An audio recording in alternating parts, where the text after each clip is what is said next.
Hello there, everybody. How are you doing today? Welcome to this class, the Spanish Fiesta. Today we will learn some Spanish.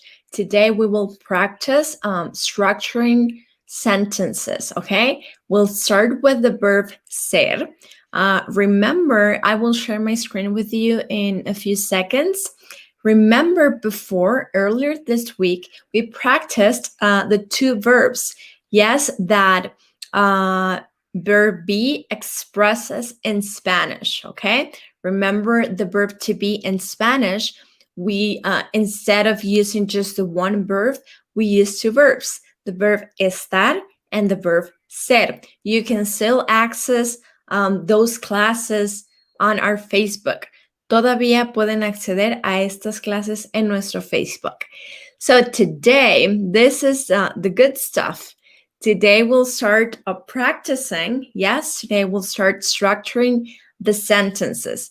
So let's get started. Empecemos con esta clase, okay?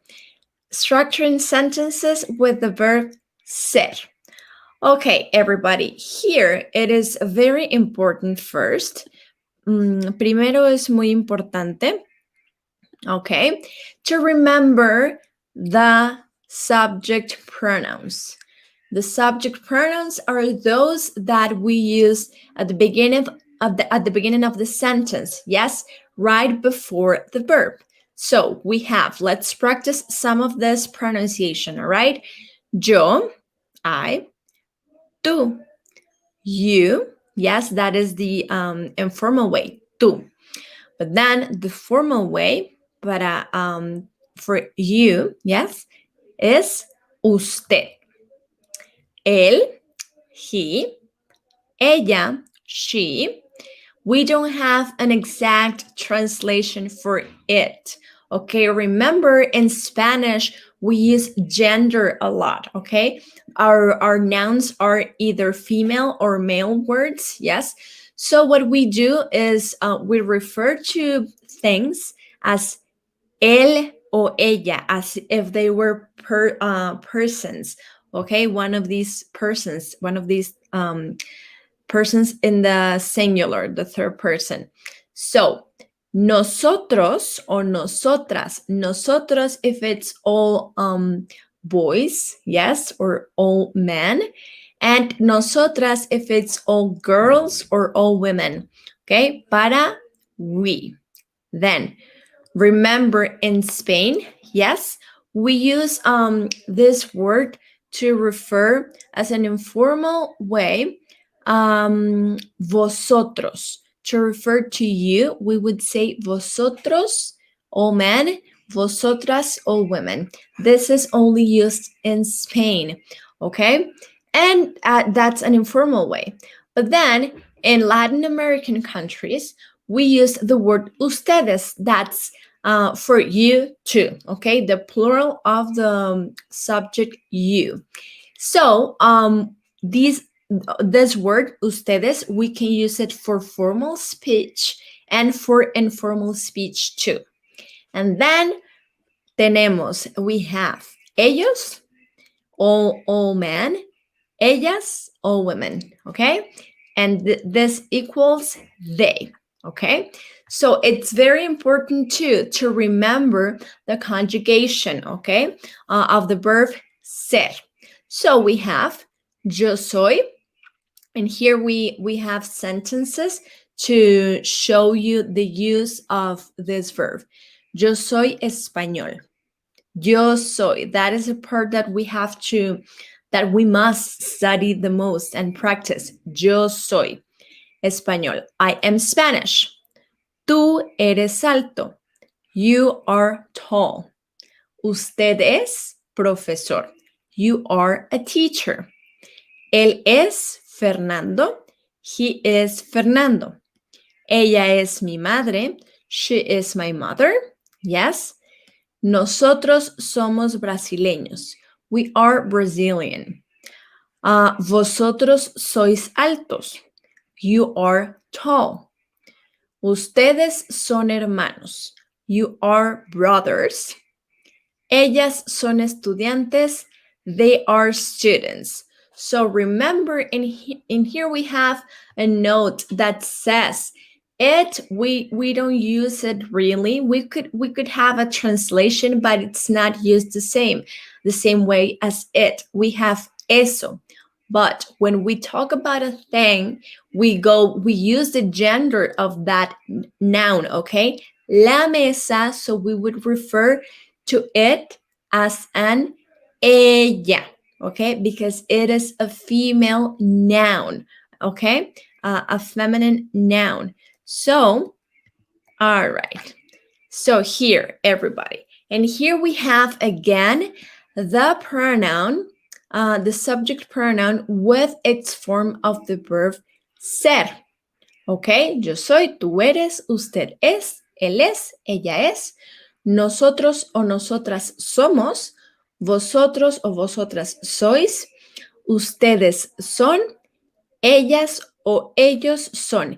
Please note that the word ustedes, yes, we only use it, there's not, we don't use a word for only men, for all men, and for all women, okay? We will use the one word, ustedes. So, when do we use this verb? Okay, we use the verb ser when we are talking about a permanent state. This is a class that we had before. If you had the time to watch it, si tuvieron el tiempo para verla, that we explained this in a class earlier this week. So, permanent states. Argentina es un país. Okay? Es un libro. What is important here, guys? Many times that you will see here, we'll go to that.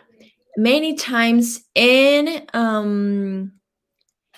Spanish, we don't use the subject pronoun. Okay, we don't always use it. Sometimes it is implicit. It is implicit by the way the verb ser appears. Okay, we'll go to that. What do I mean? ¿Qué quiero decir? Okay, what I'm trying to say here is that if we use, for example, somos, it's not absolutely necessary for me to use nosotros o nosotras. We can just say somos amigas.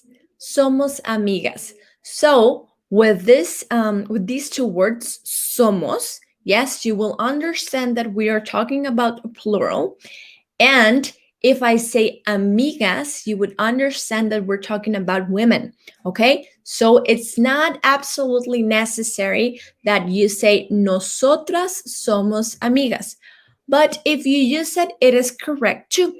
It's just more natural when you omit it most of the times, okay? So to make sentences, let's remember these functions, these uses, okay? For a permanent state, that's what we just read. Argentina es un país. Argentina is a country. That is a situation that is not likely to change soon. So that's why it's permanent, okay? Name or identity. When we are saying our name or something important to our identity. Yo soy Pedro. I am Pedro. Ellas son mis hermanas. They are my sisters. Mi apellido es Garcia. My surname is Garcia. Okay? So, when we talk about our origin and nationality, tú eres de Colombia. You are from Colombia. Él es estadounidense. He is American. Estadounidense. This can be a hard word for you to say. Let's try to say it slow and take your time. And split it, okay? We're gonna split it in half. This is a compound word, okay? So let's separate the first part, estado, and then the second part of the word, estadounidense, okay? Maybe this will help. And then when we talk about our job, we also use the verb ser. Nosotros somos arquitectos. Okay? We are architects. Ella es estudiante. She is a student. All right. Now, when we talk about features, it can be personal or it can be just a feature that a place or an object has. So, ustedes son altos. You are tall. Nueva York es una ciudad grande. New York is a big city. So, what can we do here? Okay, what we can do is grab one of these, yes, subjects and its form of the verb, and think, what is it we want to say? Okay, if we want to talk about a permanent state, okay, we can talk about, let's say, el cielo, okay? Okay, el cielo, the sky, yes, is a third person. So, en español, el cielo es masculino. Vamos a usar él, ¿ok? La forma de él. El cielo es azul. That is a permanent state.